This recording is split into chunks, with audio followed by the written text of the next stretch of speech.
It is Wednesday, my dudes. Geek out! Hey, welcome to another installment of Catching Up. I'm Sam. I'm Chris. I'm Jake. And this week we're going to be talking to Matt Horak about Punisher. Yes, I agree. The final trade of his and Becky Cloonan's run comes out on Wednesday, January 24th. So, yeah, let's go ahead and...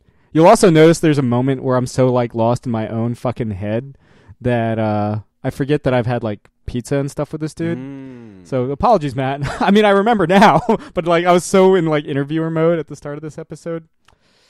Tunnel vision, man. But, no. Got tunnel vision. I do. Matt. And joining us on the show this week, we have Matt Horak. He's the artist behind the latest volume of Marvel's Punisher, Volume 3, out in comic book stores everywhere and on Comixology on Wednesday, January 24th. Matt, thanks for coming on the show. Thanks for having me.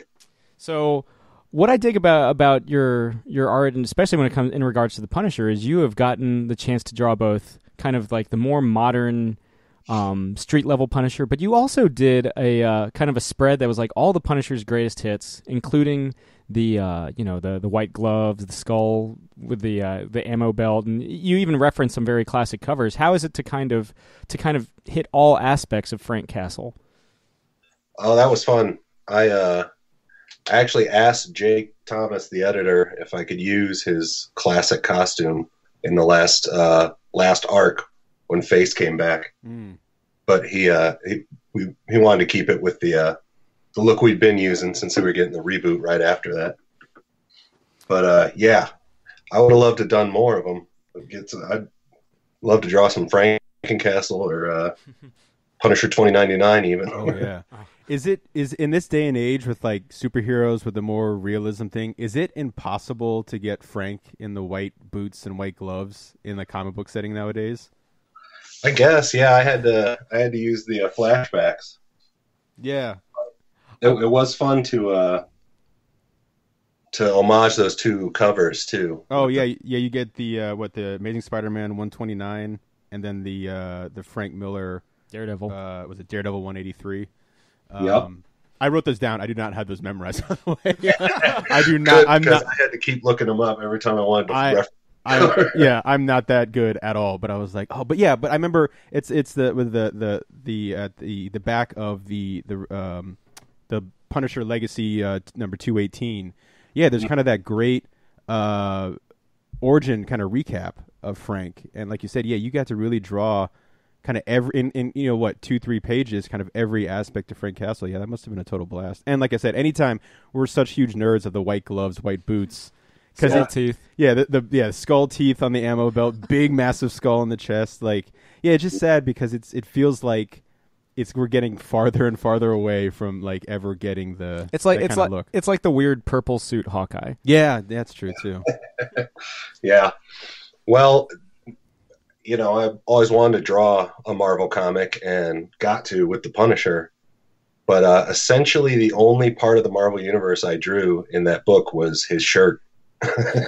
Yeah, because there were no other characters besides the ones that were part of the our arc. Ortiz, the ones that had been established in the earlier part of the run. I mean, you gotta start somewhere, Matt. But yeah, you had mentioned you mentioned being a fan of Marvel Comics and trying, having that as a career aspiration. What were some of your favorites, and what were some of your favorite Punisher artists? Man, there's a million of them. Zek and John Romita Jr. Punisher Warzone was my jam, but the beginning of the series, the Klaus Janson stuff is amazing too. And then Steve Dillon, Goran Parlov. Parlov might be my favorite though out of all of those guys. Yeah, I mean he got to draw. I mean you did too. Don't get me wrong. We'll go into it, but he got to draw some pretty vicious stuff with Frank Castle. Yeah. We haven't even gotten into the face-off stuff. Oh, yeah. Well, I mean, real quick, just to throw this out there for the entire conversation, one of my favorite interactions I've ever had on Twitter was with you and Becky Cloonan. And I was reading issue 15 of The Punisher, and I was like, that gun looks super familiar. And I remember I was like, no fucking way. Because one of the things that I hope that however long this podcast goes on, however many people listen to it. We've been doing it for like 3 years now. That people will understand that the one thing we leave behind is that we let the world know that RoboCop's a perfect movie. God's favorite movie. It's God's favorite movie. And so as I'm reading this book, I'm like, and this was like Wednesday, so I didn't want to spoil it. I didn't want to like go on Twitter and be like, it's, because I don't want to spoil anything, but I was like, it's fucking RoboCop's gun. Like Punisher's using RoboCop's goddamn gun. And so I remember I sent you a tweet with a GIF of like RoboCop, and I was like, RoboCop would love this issue. And then you were like, oh yeah, like hell, this with the gun. And then you're like, did you catch the one in 14, the reference? And I was like, what? And so I immediately like went back and read 14, and I'm flipping through it. I'm like, I'm the worst RoboCop fan in the world. How did I not catch this? Fuck. And it's and so your move creep. How did I miss that line? And so I'm reading through it, and I was like, Frank shoots a guy in the dick. And so then I wrote back to you in GIF form that like that great shot of him like with the girl, and then like the the silhouette of him standing there, and I was like, this? And you're like, not only that, I drew the guys from RoboCop. Like he's got like the the ponytail, kind of like the weird like jacket and stuff. I was like, this is the greatest fucking shit. I mean, how much fun is that to be like, I'm gonna throw in some RoboCop in this? Oh yeah, that was a blast, and it fit the kind of 80s slasher action movie vibe that the book had anyway. And I had to go find the moment in the movie and pause it and like check out he's got this like bracelet watch thing on and his fringe jacket. Yeah, the jacket is, oh yeah. Yeah. So yeah, that was a blast. I love throwing stuff in there. There's a bunch of cameos in that Punisher run. If I may inquire, we certainly don't have to go down the full list of Easter eggs, but what were some of your favorite other? They could still be RoboCop related. Maybe you threw in some RoboCop 2, or even 3. But Frank's not flying around with a jetpack that I remember yet anywhere in the run. No, that's the current run. Yeah, that's true. Yeah, it's true. He is literally flying around. Fuck, that's true. Yeah, but yeah, what were some of your other favorite Easter eggs that you kind of threw in over the course of your run? Well, and I tweeted him about it, but I put Donny Cates and his wife in the subway in issue 15, I think it was. Mm-hmm. And who else? Oh, Ramon Villalobos. This one I've never told anyone. I don't know if anyone's ever noticed. He's the guy in the car in issue 16. Oh, that Frank's like, hey, go to the mechanic or whatever. Yeah. Yeah, and I can't remember if Marvel took it out, but the logo on his hat says Wolf House. Oh, it's there. Yeah, I do remember that. Yeah. That's cool. And then Mike Conrad and Winston Conrad and Jeff Overn, who do a book called Mystery School Comics Group. And I put them as the dudes that are hanging out under the bridge when he crashes the tram. Nice. Yeah. Man, I feel like I threw some other stuff. Oh, in the background in issue 14, that's the one in the museum, right? I think. Yeah. I think so, yeah. With the blackout? Yes, the blackout. Yeah. Yep. In the armor court, 2 of the armor mannequins are the 2 teams from Crossbows and Catapults, the game from the 80s. Oh, yeah. I still have those. No, I don't. I threw them out. But so yeah, I snuck them in there. That's awesome. Yeah. Dude, this is going to blow this might blow your fucking mind somewhat, Matt. But when you mentioned Donnie in the subway, I think I remember now that like it was a memory trigger. You, me, Donnie, and your fiance got pizza at New York Comic Con, didn't we? Yeah, we did, and went and sat at a bar and trying to figure out if our night was over or not. Yeah, that's right. And then I got you the God Country. Yeah, it's all coming together now. Yeah. I totally forgot all about that, man. I mean, here's the weird thing. Like, New York Comic Con was, at the time we're recording this, listeners at home, you might hear this a little later. That was only like 2 months ago, and it feels like it's been fucking ages. Yeah, you're telling me. Yeah. Yeah, I got engaged on that trip. That's right, on the High Line. Yep. Yeah, Oh, yeah. beautiful place to get engaged. Yeah. That That's was really cool. So, something that we asked Becky that I certainly, what does the Punisher mean to you?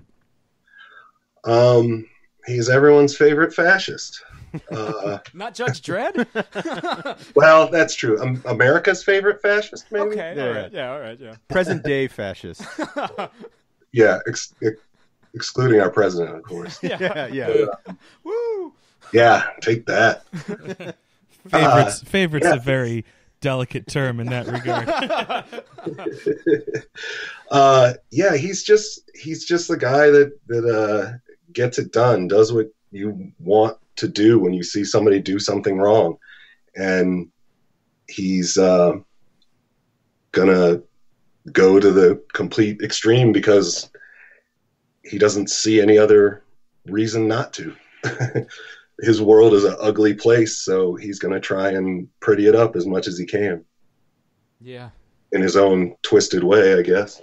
Yeah. Well, speaking of that, there is a panel in issue 15, I believe, that the first time I saw it, and this is something for all you listeners to look for when you pick up Volume 3, is there's a character in it, what's Toothless, Ruthless Ryan, the lieutenant, which I love whenever Cap and I love whenever Frank interact with veterans, because there's something special about that. Like, my dad was in the Army for a long time, and so he's one of those guys that when he reads like a Punisher or a Cap, something related, I feel like he gets something else out of it. Like they feel something to it. And it kind of represents, their eras that they kind of were born from with World War II and Vietnam. But I love, like, it's a little touch where Frank notices because he's wearing a jacket with the gold bar on it. Like, he never says anywhere like, oh, I'm Lieutenant, Toothless with this Ryan. Like, Frank notices it, calls him by his rank, and is like, I'm going to go out of my way to help this guy out and make him the hero of the book. Like, I love those little touches. But it's a splash page, it's at the bottom one of the pages. He's like, I'm Toothless Ruthless Ryan. Nice to meet you. He's like, what's your name? Frank. And he's like, I'm Frank. And he's like, yeah, but what do they call you?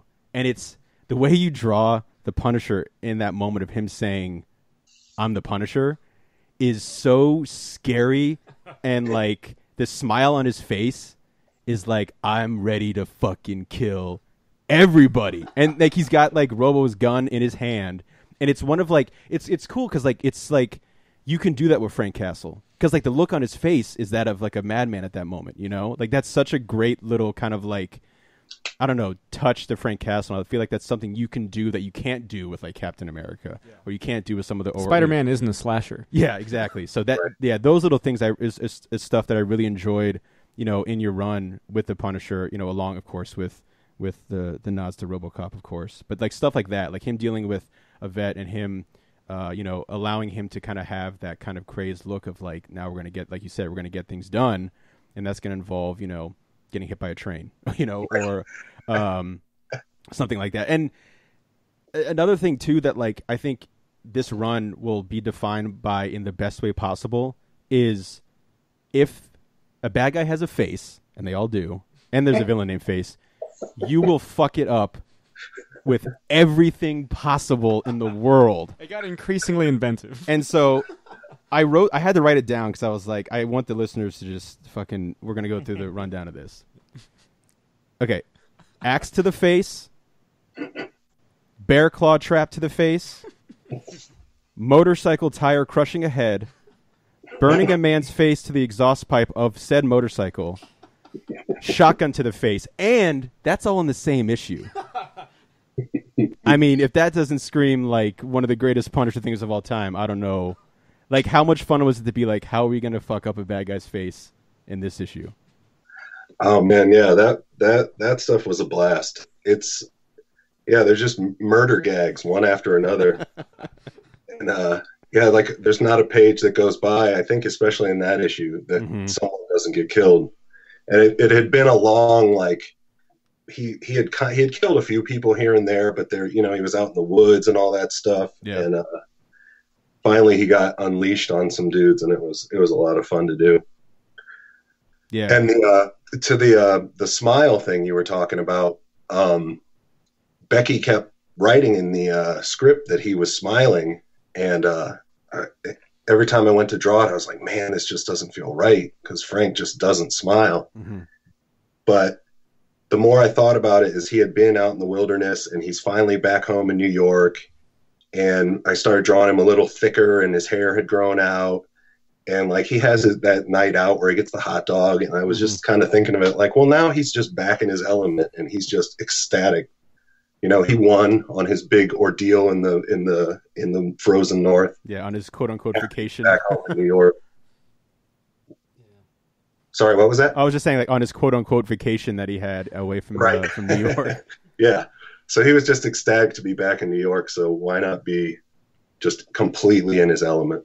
Yeah, no, that's such a great like that. Yeah, that smile is like, oh my god, it's like haunting just seeing it because, you know, he's ready to go on the prowl and take out bad guys, which Frank does best. So, but yeah, I'm trying to think like in issue 12 as well.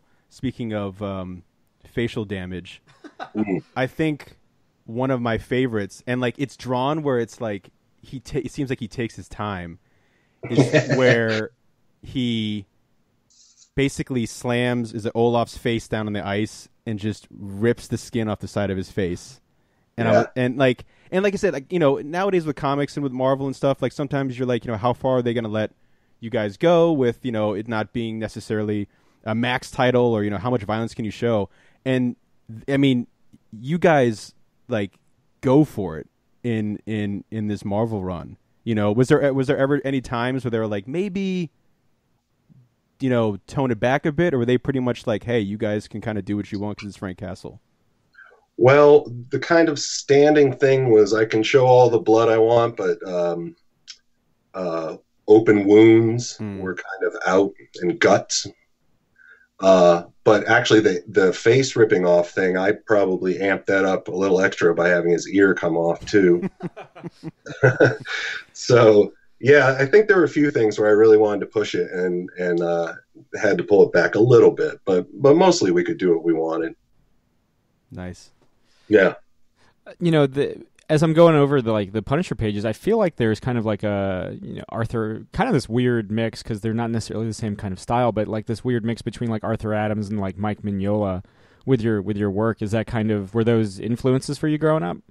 Yeah, absolutely. Those two and Michael Golden were probably my three biggest early influences. Mm-hmm. So, yeah, and then of course millions of other guys.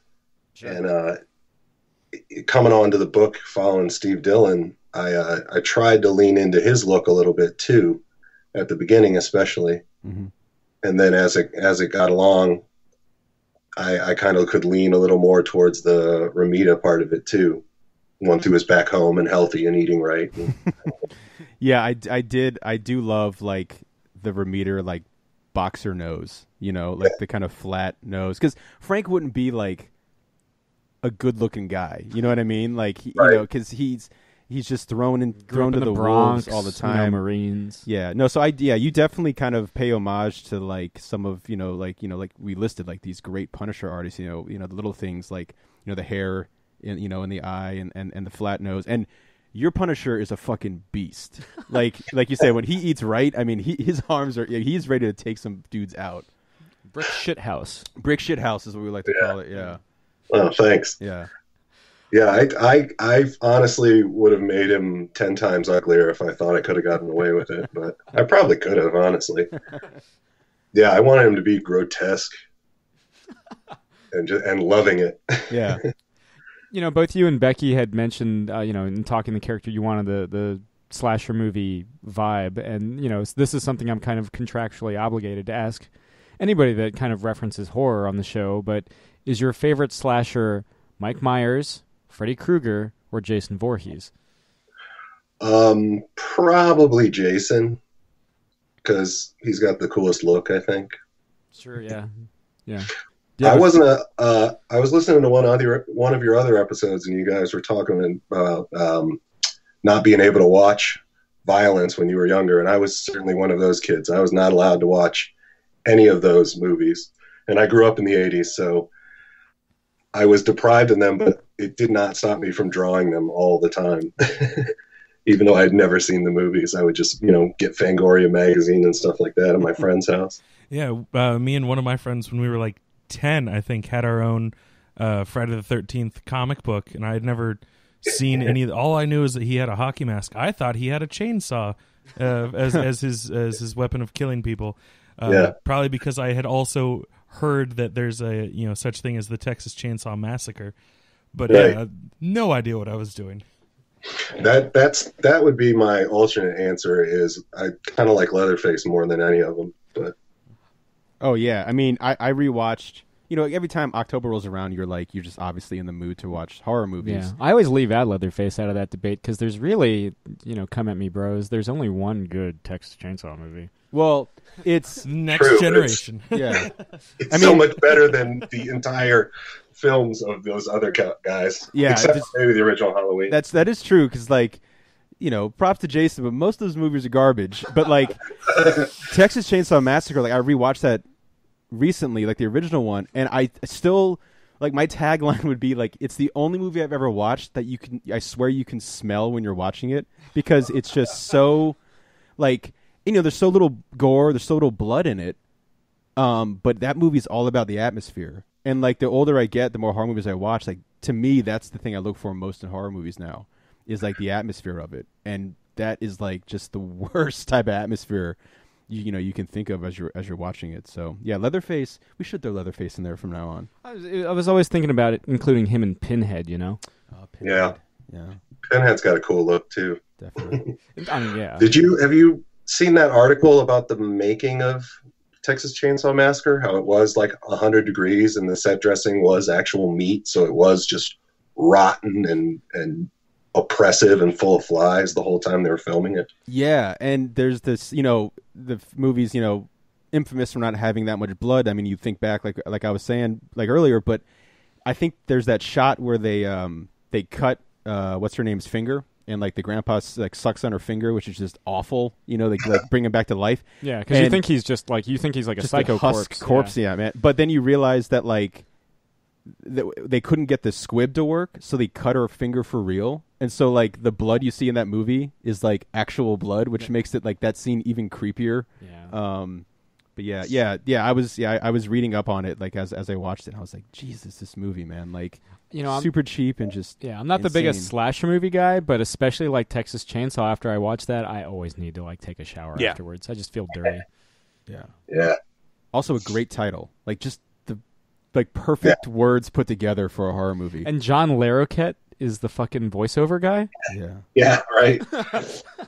How do they? And that sound effect is it of the flash bulb of taking the picture is just that is ingrained. Yeah, that's super creepy. Yeah, I think it was, now that you mention it, Matt, I think that was the Declan Shalvey interview because he has to do the most horrific fucking research for injection. He's just I don't like horror movies, but I like drawing it. Yeah. Yeah. So they scare me too much. I can't. It's the jump scares really, and the gore. I can't really do either of those things. I like a good, Shining is great. Exorcist is great. Omen, basically anything made in the 70s. 70s horror is great. But yeah. So, Becky obviously is an accomplished artist in her own right. What was that kind of collaboration like working with her on The Punisher? It was great. We didn't have a ton of interaction, especially at first, but her scripts, everything was there. Most of the beats, most of the murder gags were already there in the script, but with not a lot extraneous, so I could kind of play around with it however I wanted to and stage it. And then I got to meet her and hang out with her at Idiot Fest or ID10T Fest or whatever. I don't know. Yeah, the thing in the Bay Area, that Nerdist put on. Yeah, and that was really fun. That show was super duper fun. And if you could go, if they have another one and you can go, I highly recommend it. I know I'm doing, or I know, I've watched something happen and I can't actually do it. I'm slated so far to do Emerald City and C2E2. I don't think I can do San Diego this year, and I always do New York, come hell or high water. So are you doing Emerald City or are you doing C2E2? C2E2, most likely. I usually do that one every year. I'd love to go to Emerald City one of these years, but the Ohio to Seattle flight is daunting. It is. It is. I mean, we're on the East Coast, so it's, and I feel like we always have the layover right around like Midway Airport or something like that over in Chicago. Yeah. And for some reason, I can't complain, but they always put us like on. Did they ever put you, Jake, on like red eyes or early ass morning flights? Yeah, usually. And I actually prefer it because I'm like old man in spirit where like I'm gonna get to the airport like 3-4 hours early, because I don't, and I get there like at Dulles at like 6 a.m. for like a 9 o'clock flight, and there's nobody there. Dunkin' Donuts is closed. Yeah. Fuck. But, yeah, but I think we, next time we're at a show together, Matt, we should make sure that the party keeps going and we get maybe more late night pizza and maybe find a bar that happens to play the Wild Wild West. Sure. And get Jake to sing along with it. Yeah, well, I remember like we were sitting at that bar at Beer Authority in Midtown. We were just sitting there, just kind of at the bar, and it was like the familiar like electric keyboard comes on. I was like, this is the fucking Wild Wild West. Like, here we are in the heart of Manhattan, and the Will Smith's triumphant. Yeah. It's better than Men in Black. The song. Yeah. Oh, okay. Yeah. We're still good. And that's about to hang up. Yeah. We just lost the call. I just tried to rewatch Wild Wild West. I had seen it back when it came out, Mm-hmm. and man, I could not do it. The best thing for me out of that movie, other than the song, Burger King had these really cool fucking sunglasses that you could get based on what Kevin Kline and Will Smith had, and I was like, I need that. Yeah. I still don't. I'm like, this is like 13 years. Fuck, this is like 19 years later. Still don't have it. Yeah, eBay, man. For my birthday last year, one of my friends got me all of the Burger King Kids Club toys for the Wild Wild West branding that they did. Nice. Because I unapologetically love Wild Wild West. You guys are more than welcome to shit on it all you want. We will. Because I understand. I get it. Yeah. But I love it.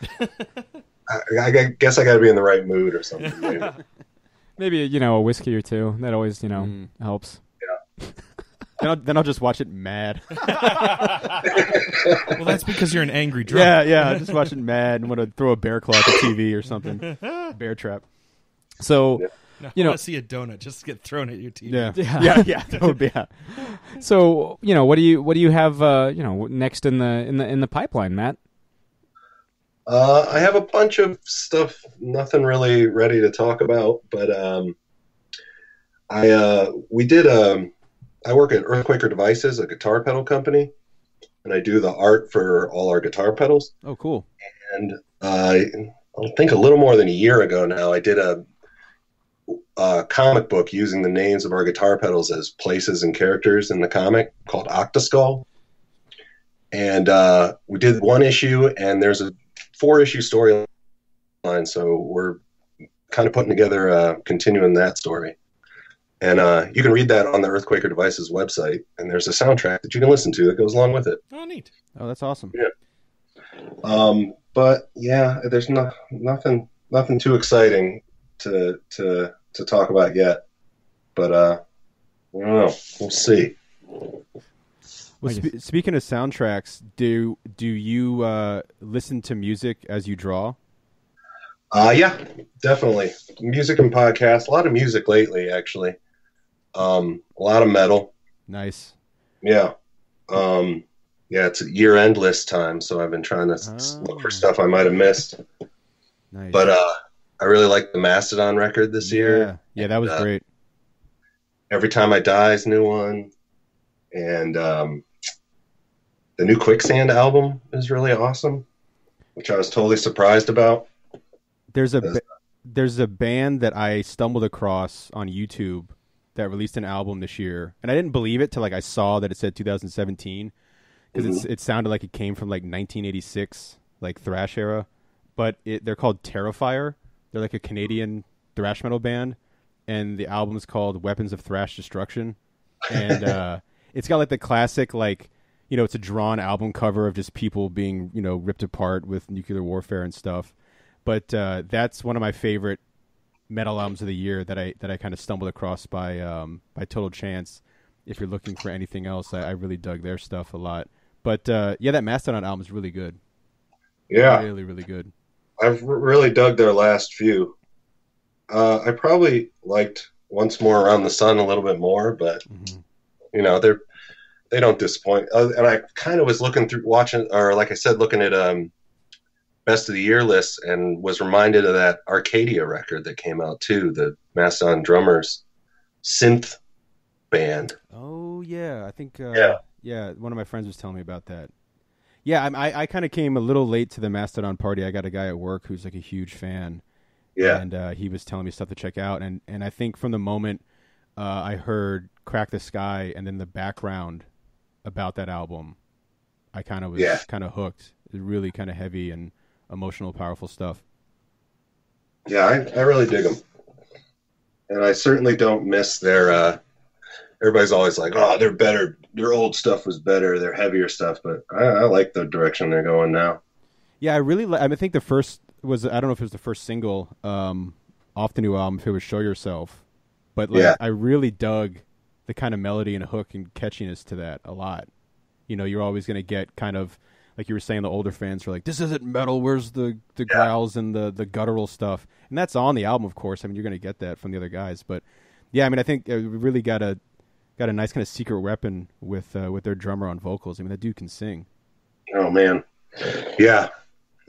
Although I did really like the Black Dahlia Murders new record too. Speaking of real metal, although people hate on them too. So what are you gonna do? Well, that's the thing with metal that like I love and I hate at the same time is like everyone's got their idea and they're like, that's not metal. This is metal. I mean, the only true metal band is Manowar. Manowar, yeah.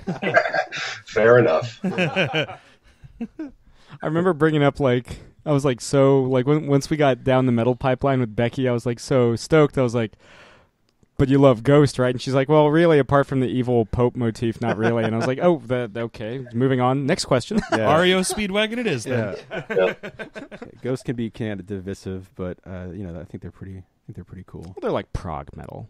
They're very There's another band called Astronoid that put out a record called Air that I really dug too, which has this really has blast beats and but it's like happy metal. Nice. I love. Sometimes they're called dream thrash. They have clean vocals, real chorusy. Oh, interesting. It's pretty triumphant stuff, but not in a power metal way. Kind of in a like sunshine black metal or something. At least a happy thrash. Happy thrash. Just like yeah. Just like Sunshine and Rainbows as blast beats are just going nuts. Yeah. I've been really getting into I think that's Iced Earth. Yeah, Iced Earth. Well, Iced Earth. Yeah, that's power mode. Some of their stuff isn't too happy, but I've been really getting into like and being fascinated by like finding the roots of metal, like going back and listening to like a lot of early bands from the 70s and being like, oh, that's thrash before thrash, or like, you know, that's power metal before power metal. Because I'm always fascinated kind of hearing the birth of that kind of stuff. You know, obviously with like, you know, Sabbath, you know, obviously they're kind of like, you know, the grandfathers of it all.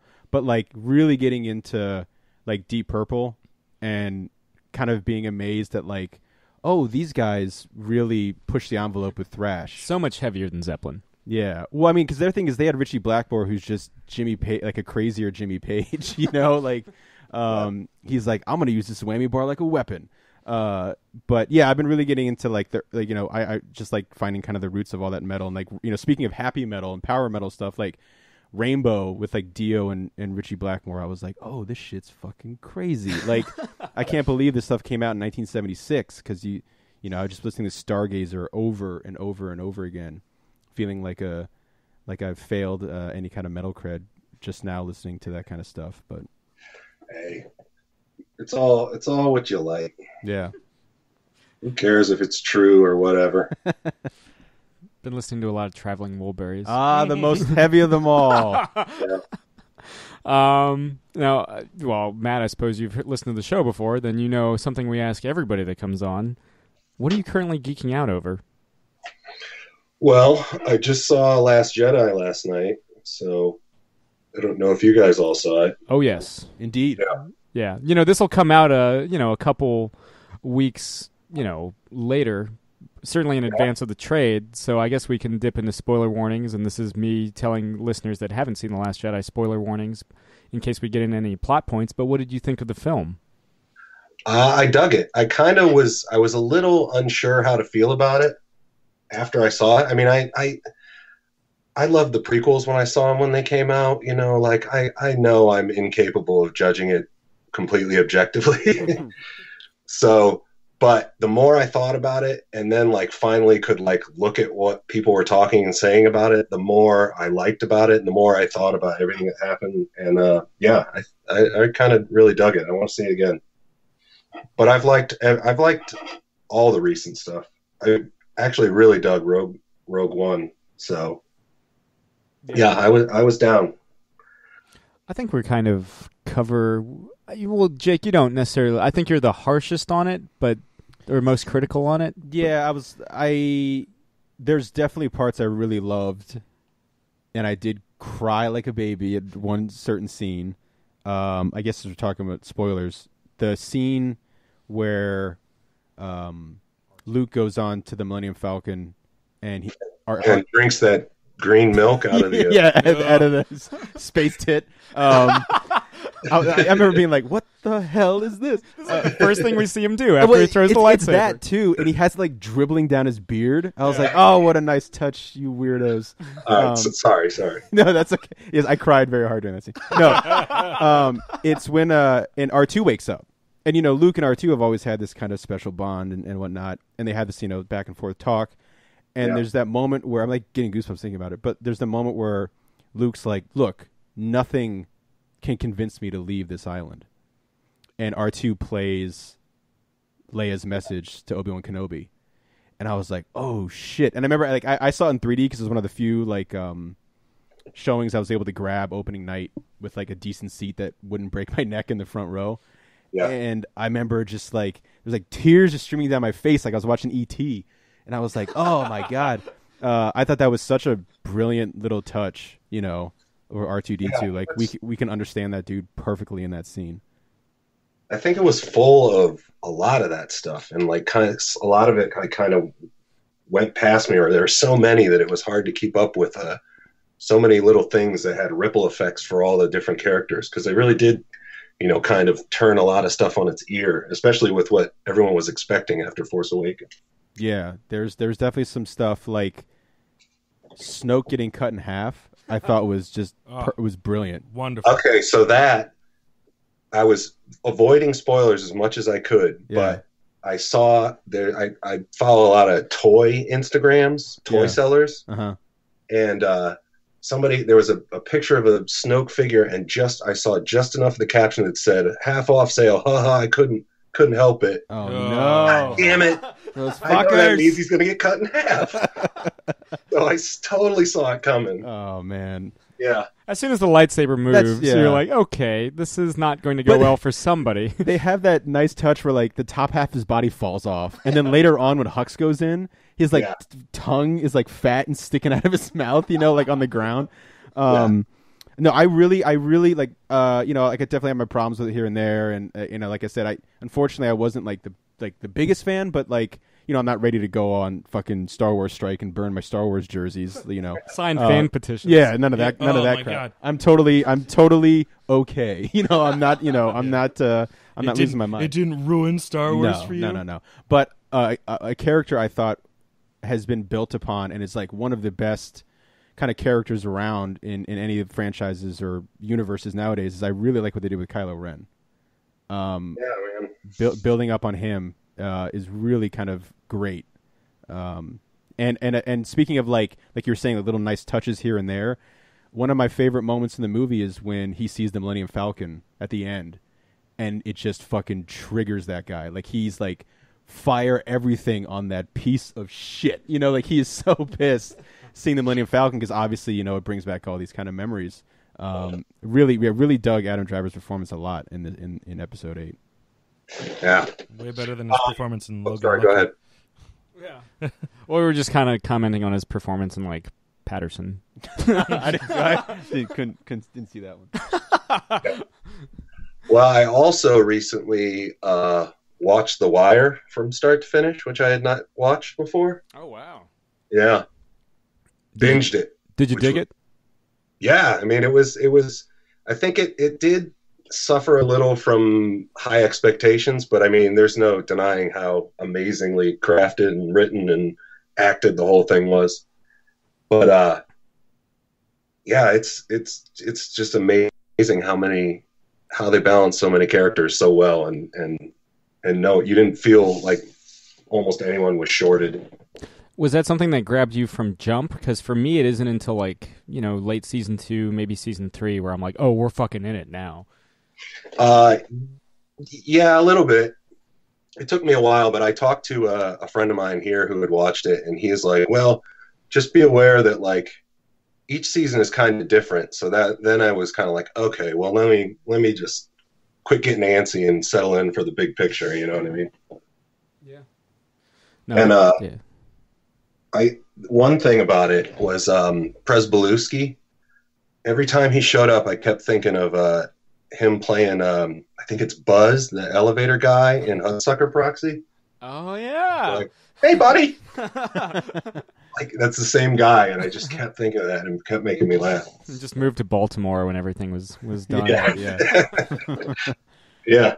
I always find it weird, we're not that far from Baltimore, and, I do the Baltimore show every now and again, like as a panelist or whatever, and there is a hometown pride that comes with The Wire being filmed and depicted of Baltimore, and I'm like, but this is a case study of urban decay.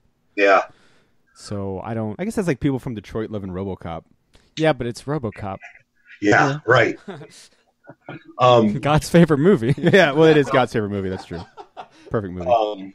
Yeah, that was another thing early on too, and since I was binging it, it's just so brutal and so even so relevant to everything all the time. And I was like, oh man, I don't know if I can make it through this, but I had to soldier on once I started it. Yeah, but I caught up. I also watched True Detective season 1, which I hadn't seen. Oh, that's so good. Caught up on a bunch of TV I hadn't watched yet recently. I gotta ask, did you watch The Punisher? I did. It took me a while because the Marvel shows have been making me sleepy. Yeah, like really hard to get through. Yeah, they're just so stretched out until it got to the stuff I really wanted to see, and it felt like there were a lot of characters that only existed to add an episode or two. Mm-hmm. Yeah. So, but yeah, I dug it. It. To be fair, it wasn't the Punisher show I would have wanted to see, but I'd like to see the slasher movie version where it's just like, here's him, he's mad, and you know why. Yeah, that was the thing.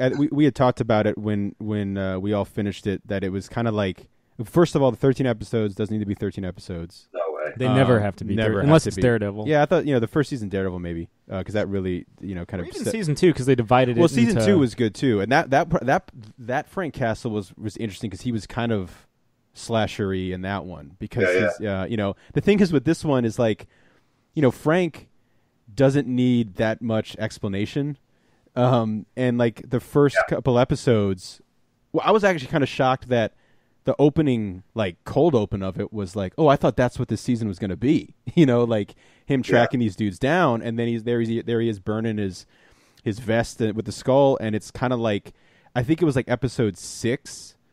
Maybe or 5 or 6, where Micro's like, "Let's go get our guns," and I'm like, "Why wasn't that episode? Episode 1? Yeah.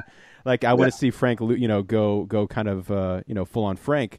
But yeah, I think we kind of feel similar. Where like the last half's pretty solid, and I really liked what's his name? Who plays Billy Russo? I liked his performance. Ben Barnes. Yeah, I liked his performance in that final beatdown. I'm interested to see his take on Jigsaw. Yeah, because man, talk about faces getting fucked up. They did just get renewed. Yeah, he got picked up for a second season. So yeah. I got a couple other thoughts on it since you asked. Sure. I don't know if it's petty, but the fact that the last thing that he says is "I'm scared" of the whole show really rubbed me the wrong way. because I don't like to think of Frank as ever being scared. He doesn't have anything to lose. What's he have to be scared of? You know what I mean? Yeah. And I also I don't like him too humanized, honestly, because he's an awful person. You know what I mean? And when you start to sympathize too much with him, I don't like where that goes. You know what I mean? But yeah. And then the other thing is, John Bernthal grates on me after a while too, with his half De Niro impression.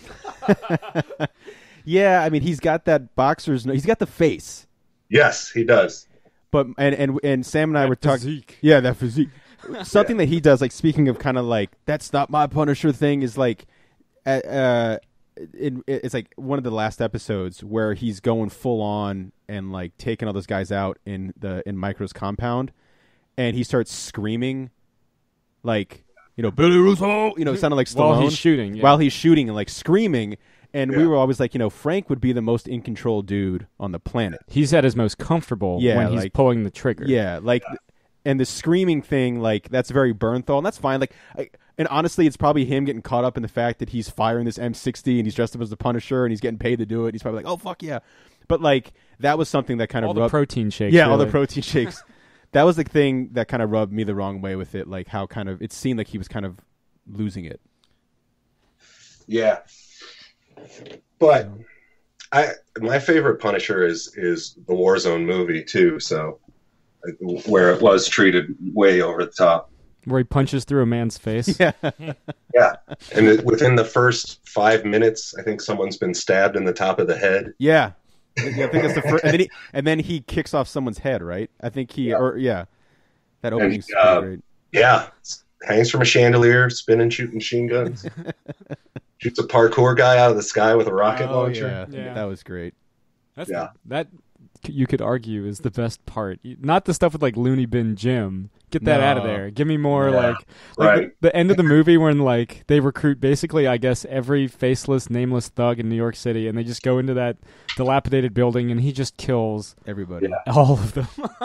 Yeah. Speaking of The Wire, McNulty there as Jigsaw. That's right. Chewing the scenery. He goes for broke. Yeah. I didn't mind him. The Looney Bin Jim stuff was a step too far for me, but well, it's weird because he's like typical like Dominic West or whatever, Dominic Cooper, whatever, a Dominic, a British Dominic. There's two, and he's like, he checks himself out in the mirror a lot, fine. But as soon as he loses his face to that, like to all that broken glass, he's just like, oh, I'm fucking going for it, and goes for broke.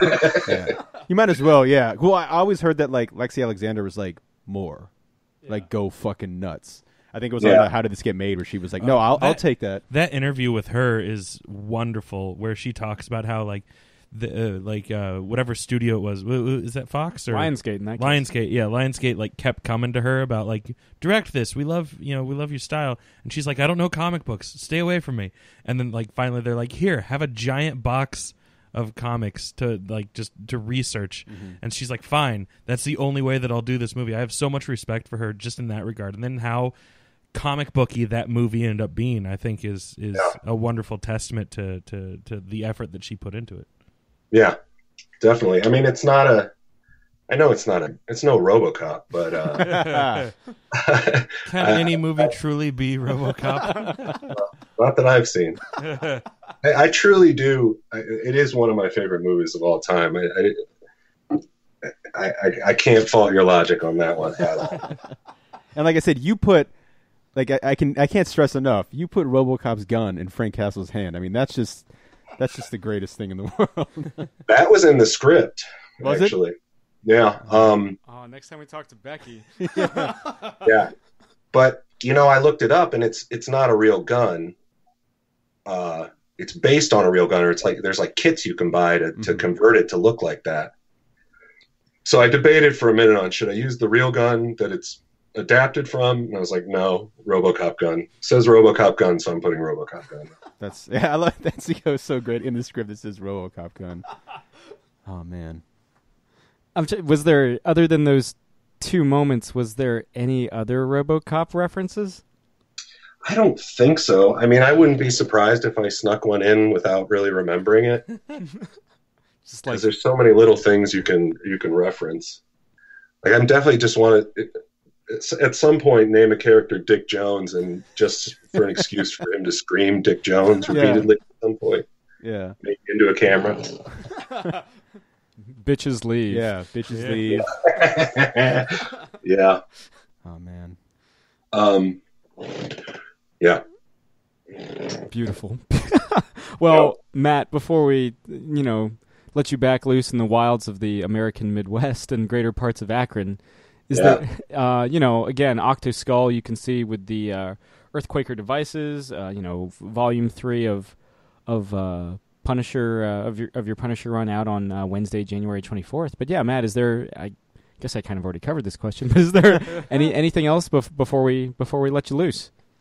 Well, I have a creator-owned character called Dr. Crow that written by Corey Freya and comes out from 215 Inc. I think the trade should be coming out. I'm not sure the release date, but I think that's still available to order. He's a monster hunter with a plague mask.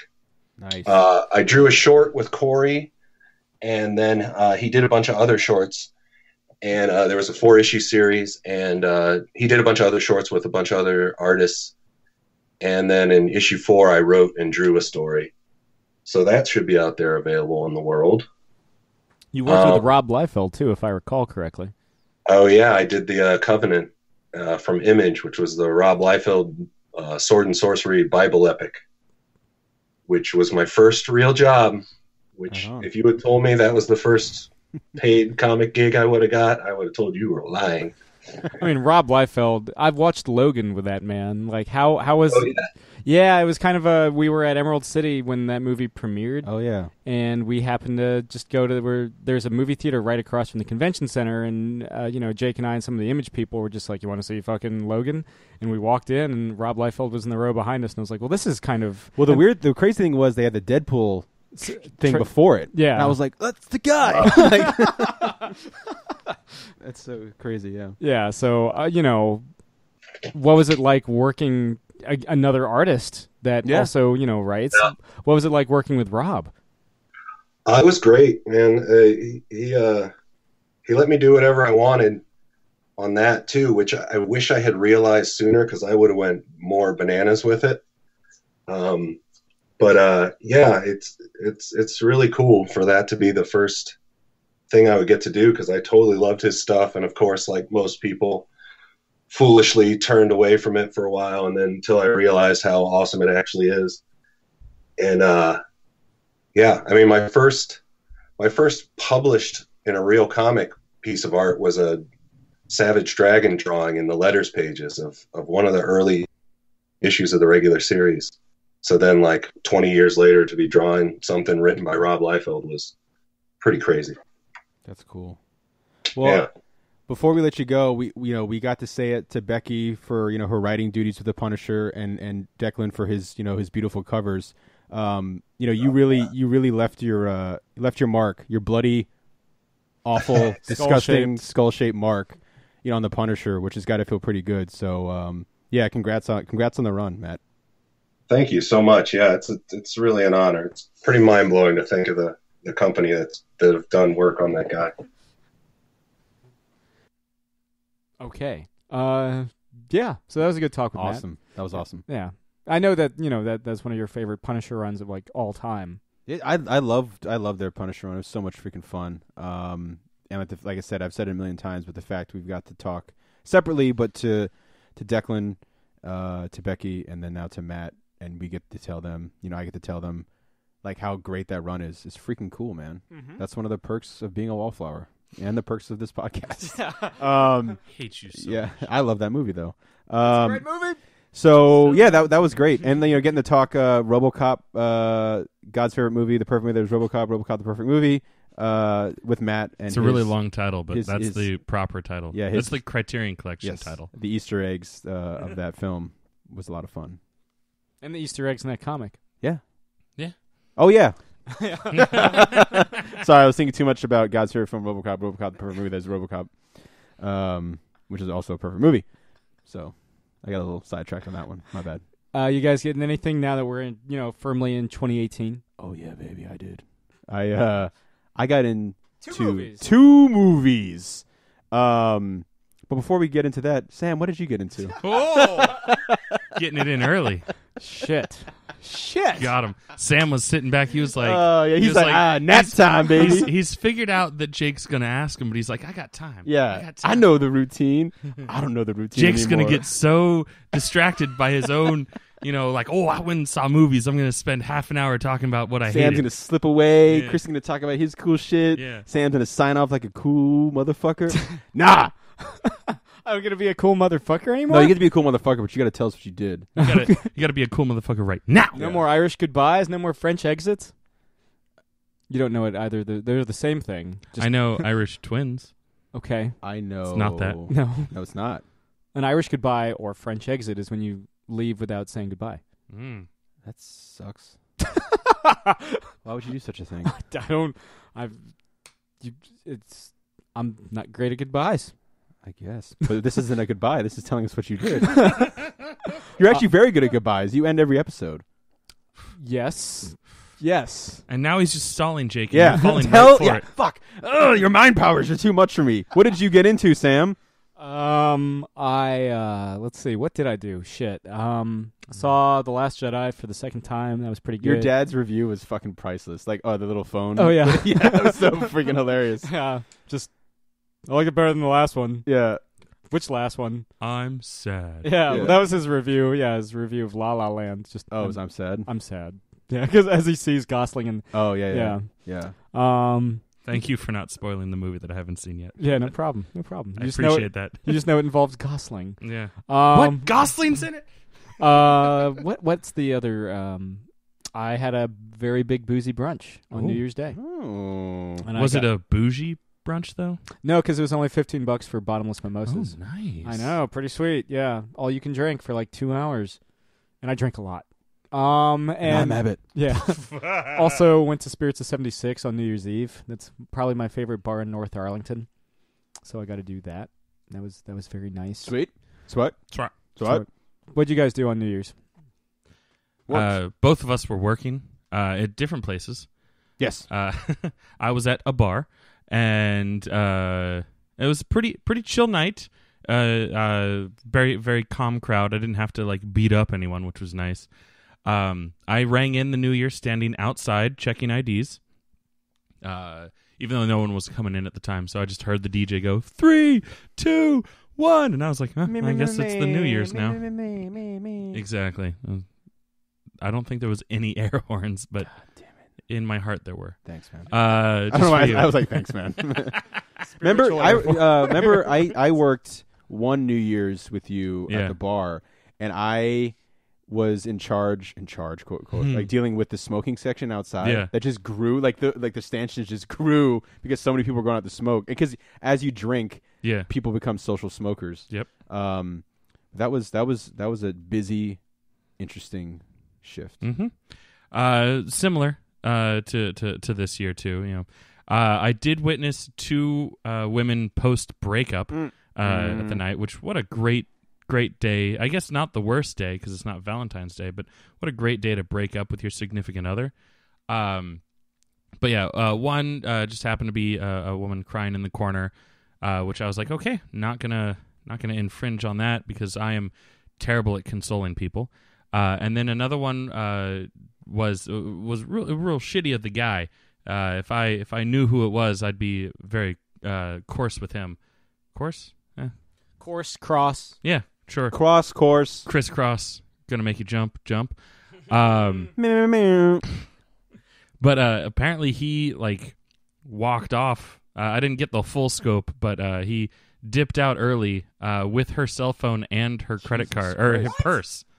Yeah, what a piece of shit. Damn. You turned into what's his name when you were like, what? From Big Lebowski, Jeff Bridges. Yeah. Oh. Walt. Yeah. Not the issue, Walter. But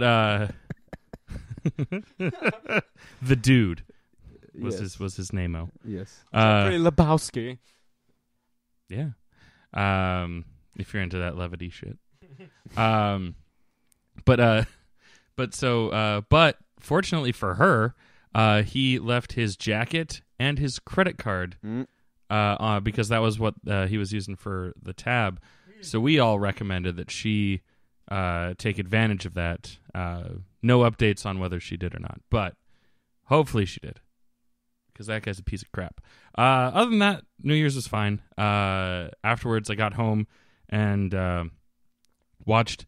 Had a fake lining up with the midnight of my own, and watched Back to the Future at the appropriate time so that the lightning strike would strike the clock tower right at midnight, and that's how I rang in the new year for me. Jake, what about your New Year's? I know you had a very exciting one. Oh man, I never get asked this. I don't know. I gotta think real quick. You never get asked how was your New Year? No. See. No, I worked. I worked at work, and rung it in at work. So that was fun though. I know even it's work. So that wasn't, But was it work? Let me see your work. Yes, Rihanna was there. Hey, in Bride Wars, do you root for Kate Hudson or Anne Hathaway? Anne Hathaway. Fuck no. I answered too quickly. I had the biggest crush on Kate Hudson back in the day, because of Almost Famous, and I still love Kate Hudson, but I also love Anne Hathaway. Fuck, I don't know. Ask me next episode. I'll give you the definitive. Right now, Anne Hathaway, but I've only seen that movie once. Chris?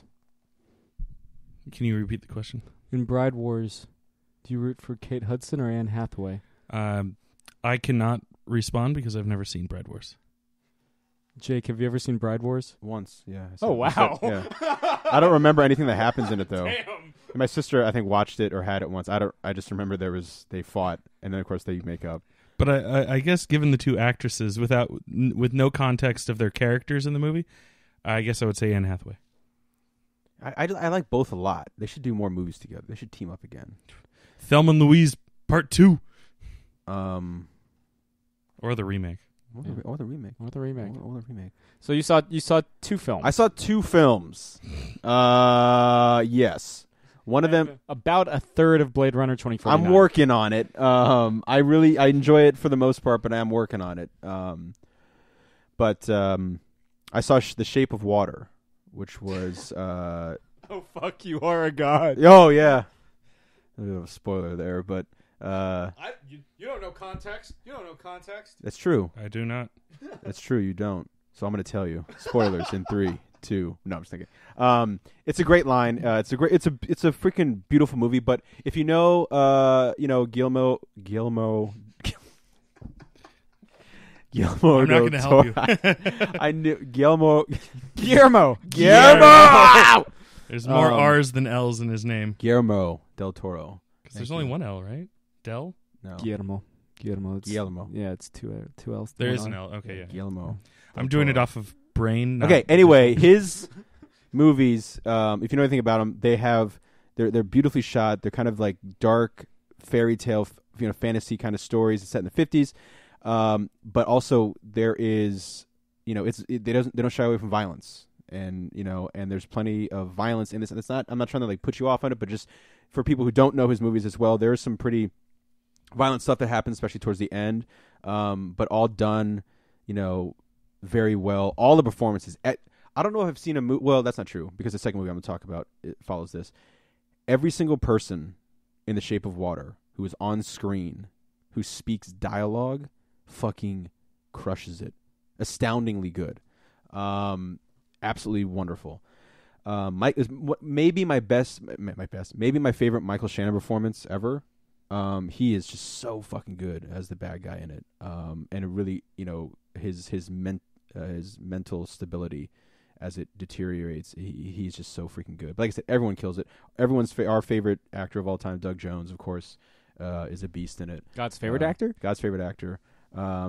He's a beast in it. Well, he's more of a monster, but he's very good in it, if you know what I'm saying. But yes, wonderful. High marks. I recommend it. And then I saw Lady Bird, which I had heard about just like it being astounding, like just a really great movie. And I love Greta Gerwig. You know, I haven't seen everything she's done, obviously, but I've seen a lot. Her WTF podcast with Mark Maron recently was really insightful and really was like, I really need to see this movie because it's, you know, she writes and directs this movie, Lady Bird. Like with The Shape of Water, every person on screen is a fucking powerhouse performance. You know, Saoirse Ronan, like Oscar caliber stuff, man. Good. Like really freaking good.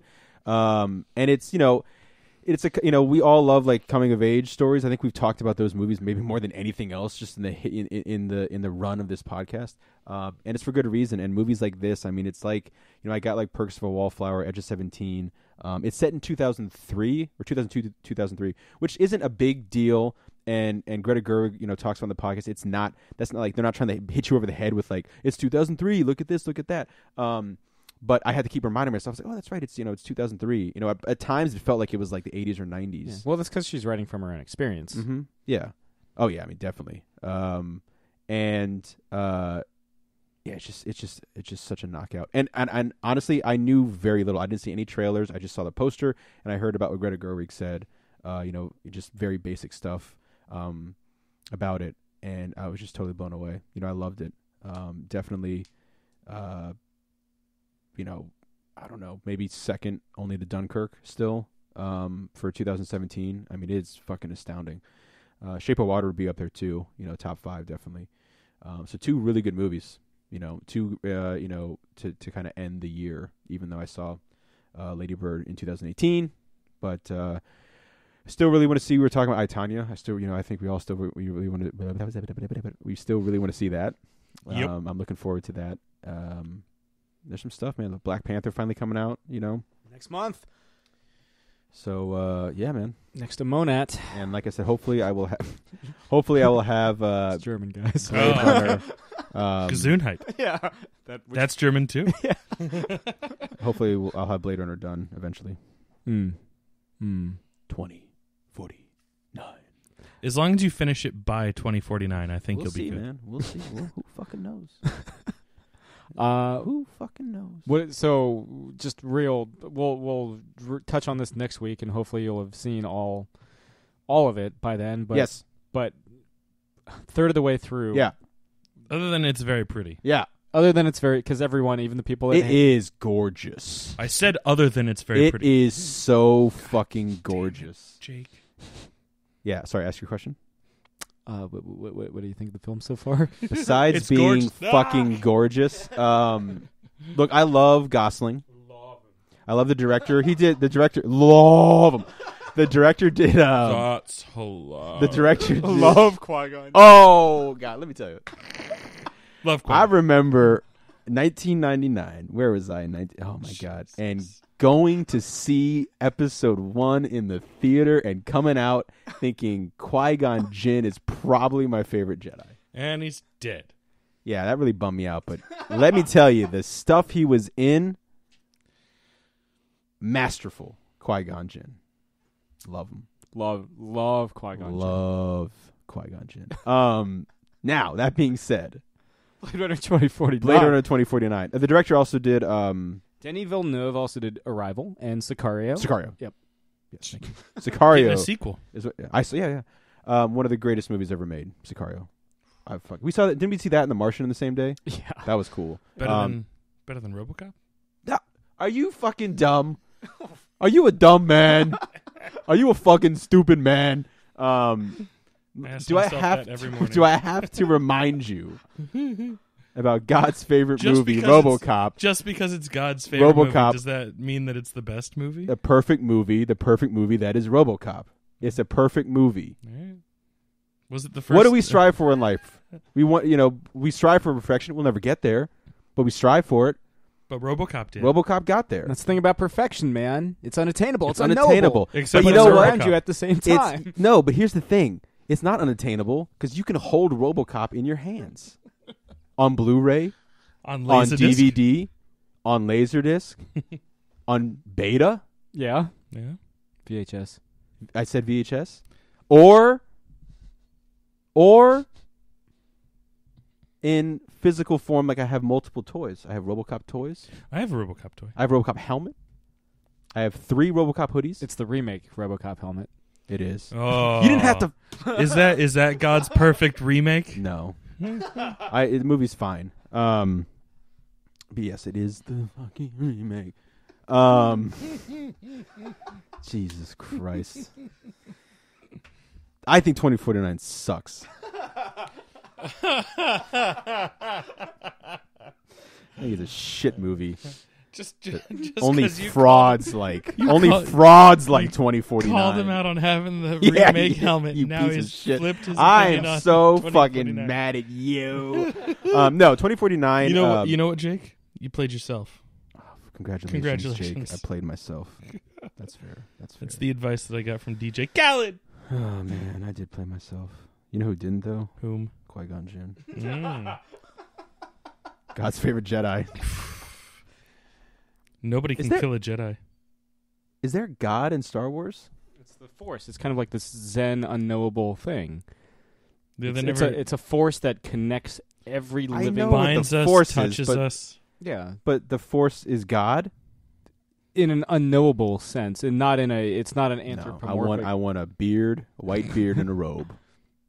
I mean, we're I need made an in God's. old white man in the sky. He made Jedi in his own image, like Qui-Gon Jinn. Young God's like, man, if I was young, Irish, and fucking beastly, what would I look like? Qui-Gon Jinn. It'd be Qui-Gon, baby. Anyway, Why does anyone listen? I enjoy the beginning a lot of 2049, and then it gets kind of boring. So we'll see where it goes from there. You know, I love Ryan Gosling. I love the director, and I love Ana de Harrison Armas. Ford. What? Ana de Armas. Oh, the his Joy. Wi-Fi girlfriend. Yeah, stunning. She's not Wi-Fi the entire movie. Okay. Also, this is a more divisive element. Ooh, okay. Curious. What's your stance on Jared Leto's performance so far? I think exactly what needed to be. Yeah. So far, I had no problem with it. There are some people that are like, he's the worst part of the movie. I'm like, What? no. There's worse. I mean, things. again, I haven't finished. I kind of really like his is it Bodyguard? Like the woman who's like doing Love. everything. I kind of like her a lot. Like she's kind of like really interesting. I mean, again, I'm still fairly early on, yeah. but You ain't seen the last of them. but no, I mean, what's yeah, Jared Leto? I remember people going like just hating on like maybe because of the Joker thing or whatever. And yeah, I didn't like the Joker, but I still stand that he's an unnecessary part of the movie. Like if you I wanted, did hear that. if you wanted to trim down time, you could get rid of him and it would be fine. And then maybe the movie wouldn't feel so long. I did hear that, but those same people who said that also said that. That being said, he's totally fine in the movie. Yeah. Like yeah. He himself does a great job with the character. Yeah, this is the real big scene so far that I've seen where like the replicant's born and like stuff happens. That was kind of that's an awkward day for that actress Yeah. playing the replicant man. Oh my goodness. She does a good job like being born. Like the director must have been like, just what would you do? And she's like, la, la, la, la, la. Like, so you know, gets shat out of a bag.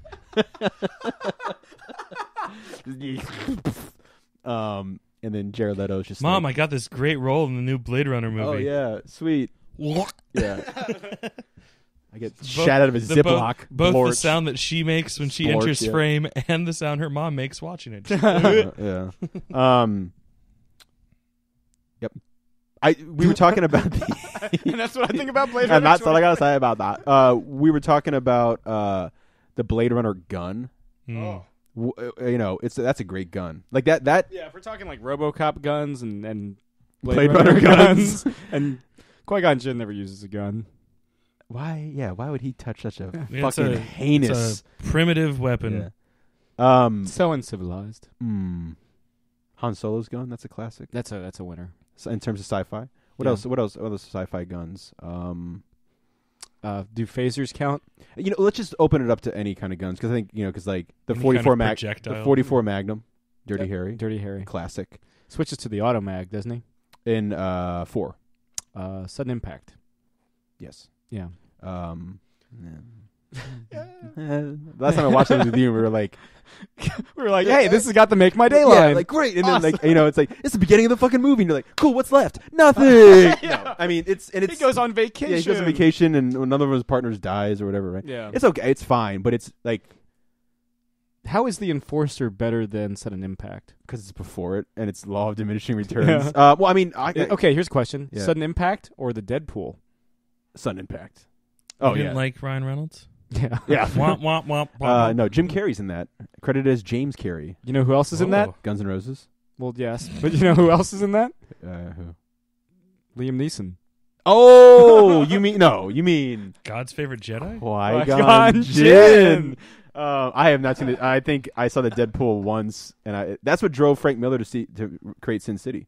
Yeah, because he didn't like the Deadpool. Mm-hmm. Yeah. He's like, that's not how you end Dirty Harry. I'm like, no, not really. I don't. Is that going to be our running joke in 2018? Qui-Gon Jinn. Yeah. Sure. Okay. Anyway, so other famous weapons, like guns. Bond's Walther PPK. Yeah. Which he switches to a PP9. Mm-hmm. In the Brosnan years, and he goes During back to a Tomorrow Walther Never Dies, yeah. Yeah, then he goes back to the Walther PPK, which shows up in the 5th book. I think they finally changes to that. Yeah. I believe Dr. No. And They call me Dr. No. It's fine.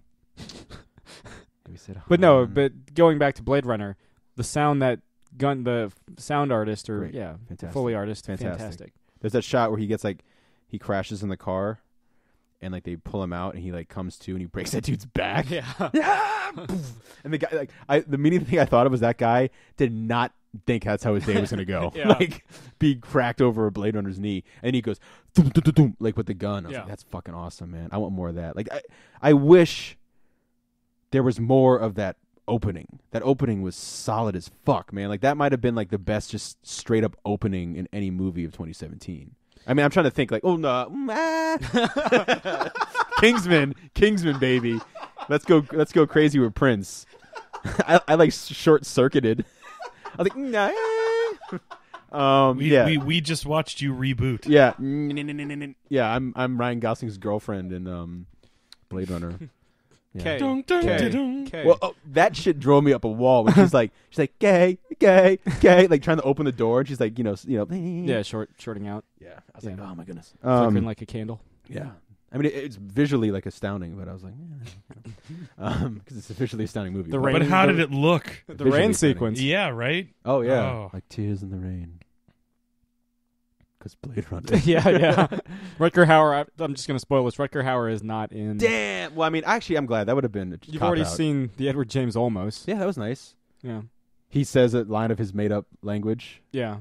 He's like, and he's like, what? He's like, retired. Right? Is that the line? Yeah. That's pretty amazing. He creates his own like language for that movie, Yeah. and then he has does he make a bull In origami? in 2049. Yeah, and the unicorn. Yep.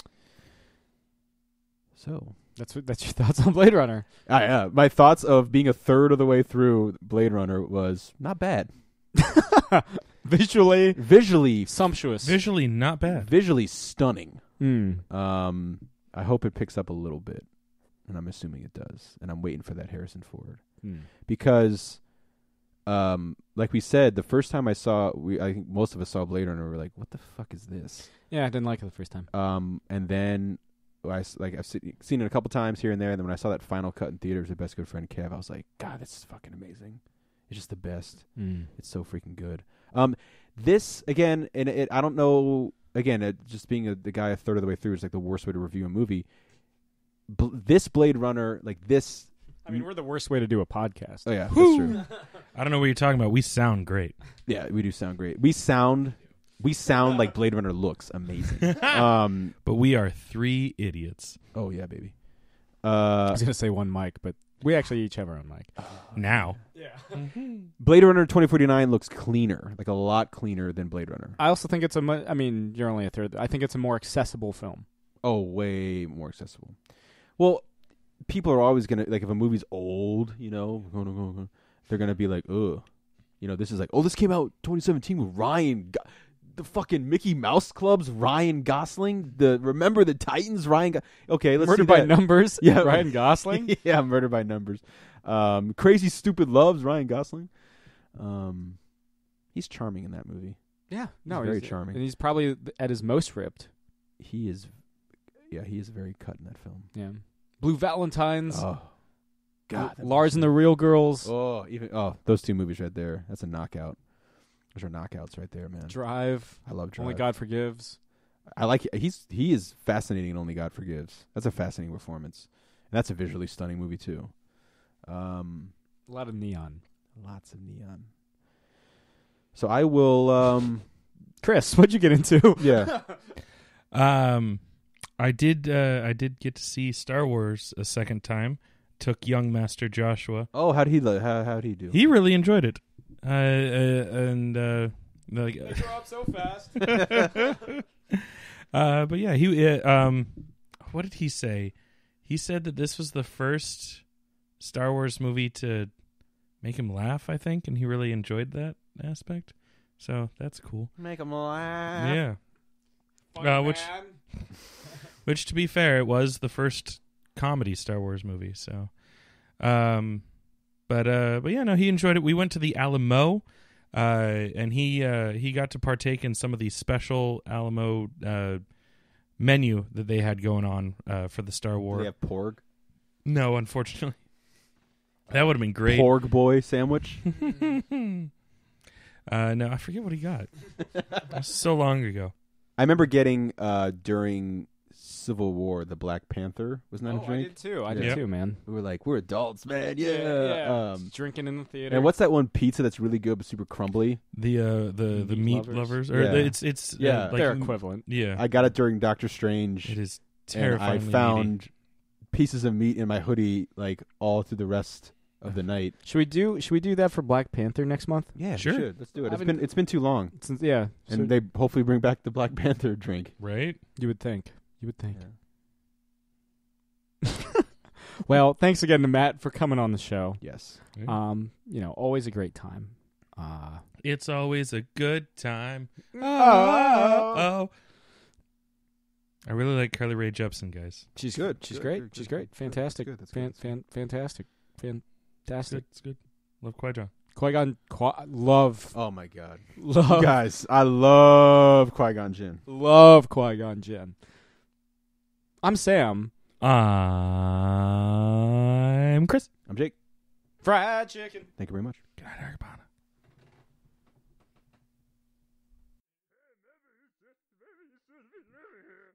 That's my Bobcat. I was about to say that sounds like Bobcat, but I don't know. I don't understand this. Bobcat Goldthwait does famous fucking lines from movies.